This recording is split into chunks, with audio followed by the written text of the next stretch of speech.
Welcome to Cooperative Chats, the weekly chat show for the Cooperative Trust. And this chat show is dedicated to all emerging leaders and rising talent in the credit union space.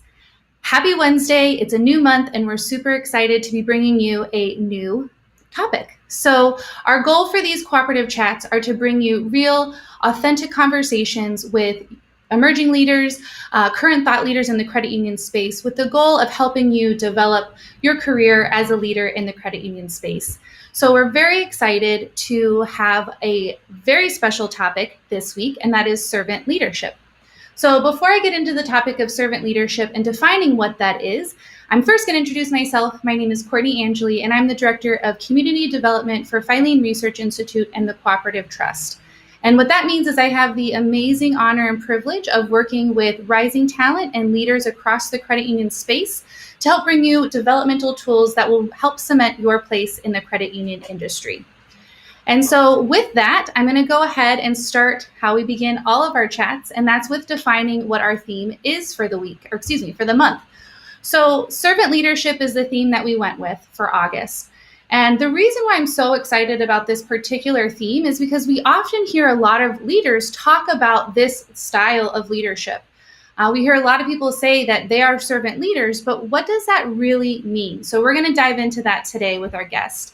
But before we do that, I'm just going to share a definition of what servant leadership is. And this is provided by the Robert Greenleaf Institute for Servant Leadership. And what they say is this: servant leadership is a philosophy and a set of practices that enriches the lives of individuals, builds better organizations, and ultimately creates a more just and caring world. Servant leaders have a natural desire to serve others first. And a servant leader focuses primarily on the growth and well-being of people and the communities that they belong to, while traditional leadership really focuses on the accumulation and the exercise of power by one person being at the top. So servant leadership is absolutely different than most forms of leadership because the servant leader shares the power across the board, and they really do focus on putting people first. So here to talk to us today, I'm so excited to introduce our guest, is Tony Hernandez from Defense Credit Union Council. So give me just 1 second. We're going to bring Tony on. And welcome. Hi, Tony. Hello, everyone. How are you doing today? Oh, we're doing so good. So before we kick it off with our questions, I just want you to share a little bit about yourself with the Cooperative Trust community.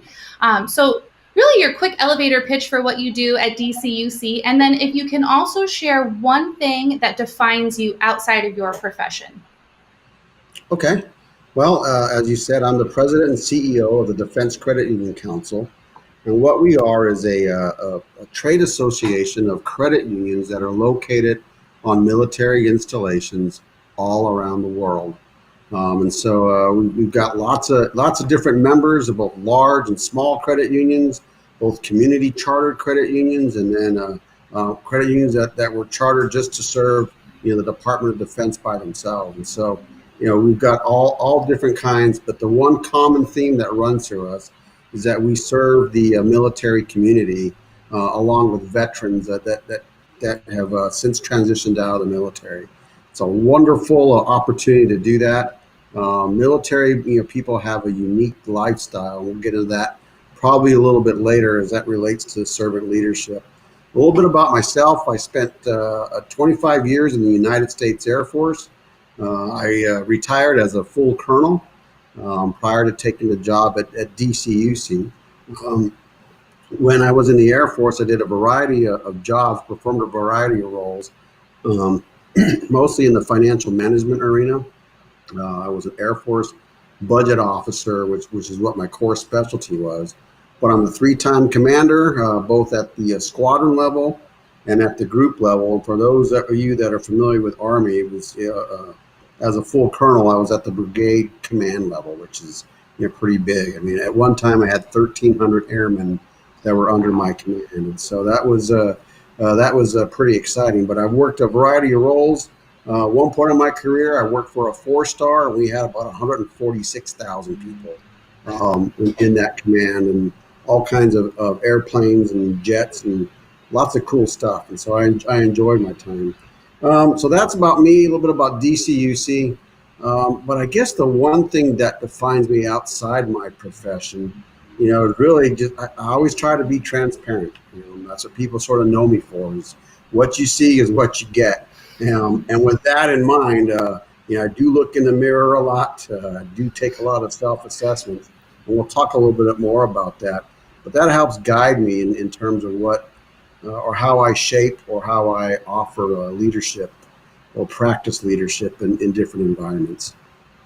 Wonderful, thank you. And one interesting fact, Tony loves to read, and I'm sure he's going to share a little bit about this. And one of the books that he recommended is actually currently my monitor riser that is allowing my video to be at eyeline. And it's actually a really, really special book that I'm actually going to share at the end of this too, because it's actually helped out my leadership journey as well.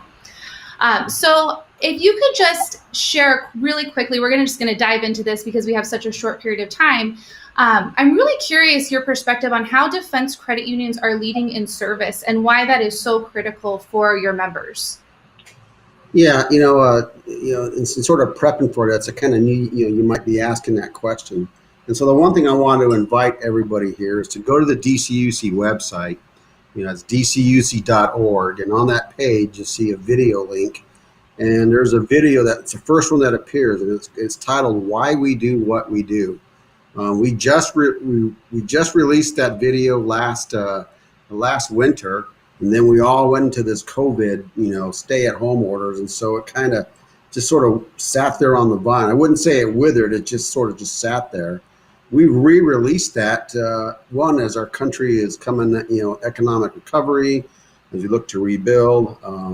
We were very deliberate in how we selected images in that, showing a wide range of diversity and inclusion, everything from gender diversity, racial diversity, age diversity, community versus military. So check it out. But what I'd like to do in answering how defense credit unions lead in service, let me read you the script that's on there. And trust me, the guy that did the voiceover talent, that's why he gets paid. So don't judge me. But I'll go ahead and give it my best shot. But here goes the script. Military life is like no other. It's fight and flight.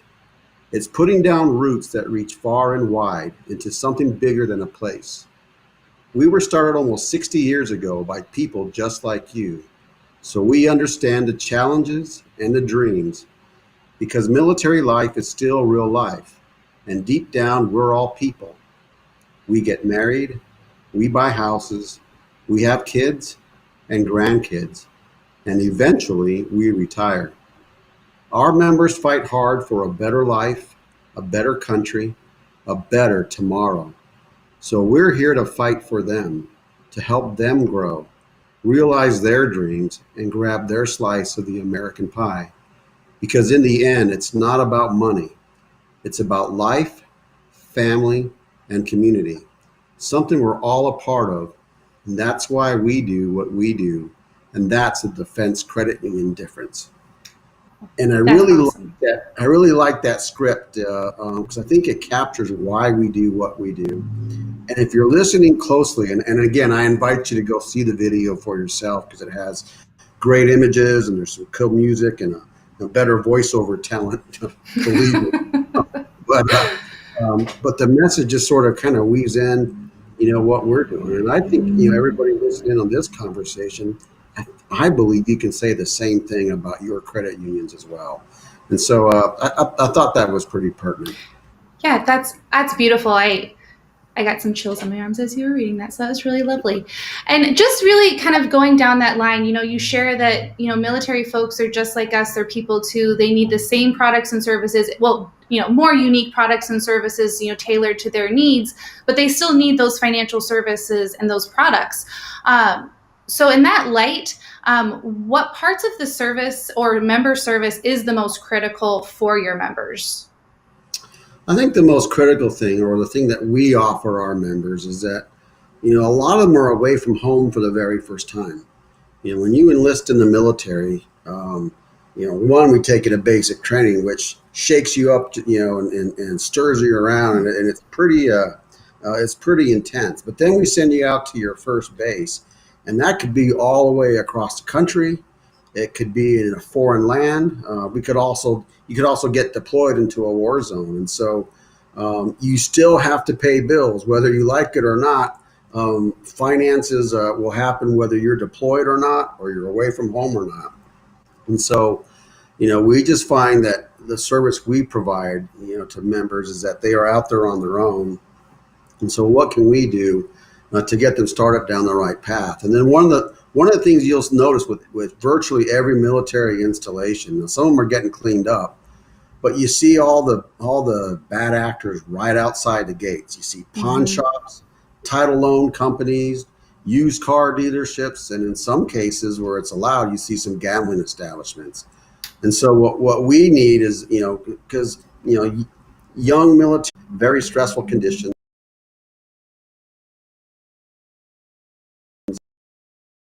And then there's a impulse of, I'd say some are necessary, aren't required for quality of life. They're just sort of nice to have, and they get inundated with purchase requests all the time. And so that's just something that we fight and try to guard against, and that's the defense credit union difference. Awesome. Yeah, and that must be super challenging, thinking about the time that you're spending away from your family, knowing that, you're getting your paycheck, but you're not necessarily using it right away, and you have free time. What's the responsible thing to do, but then also, what's something that you can do as a human being to really, bring that humanity back into your life, but might also get you into a little bit of trouble. So I think that's a really, really interesting perspective to share. And in that light, what are some of the challenges that, credit unions face, especially defense credit unions, and perhaps their members might face as well? Yeah, well, I think, just like, credit unions, like all credit unions, I think you see a lot of concerns with emerging technology. Plus, we're seeing a lot of consolidation and acquisition in the credit union industry, and I think you're going to see that trend continue, no matter if you're bringing on qualified credit more. Case you can, but too. So just a moment.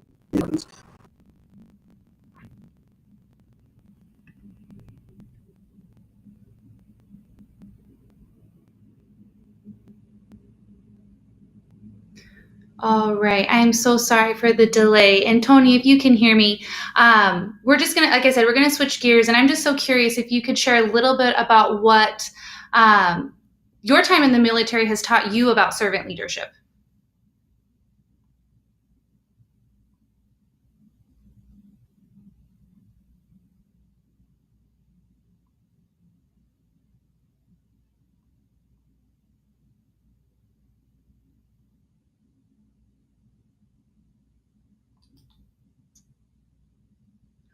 Okay, well, it looks like we may have had some situations happening with our connection. So what we're going to do, we're actually going to close our episode out right now just to make sure that you all have the time back in your day that you need. However, we had some really, really exciting stories to share for you. So we're going to see if we can pick this back up and share this as a part 2, so that way you don't miss out on anything that Tony has to share, because it's absolutely valuable for our learning processes. So what I'm going to go ahead and say is this: we will definitely be having another episode of Cooperative Chats on August 26th with Brent Dixon, who is the current leader of I3, which is one of Filene's communities that focuses on solving some of the biggest problems faced by credit unions.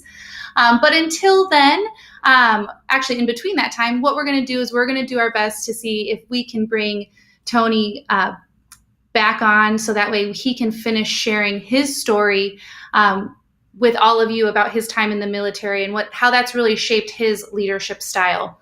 So thank you so much, everyone, for tuning in today and for your patience with some of the technical glitches. We do appreciate it. We hope that you all have a great rest of your Wednesday, and we thank you again so much for tuning in to Cooperative Chats. Have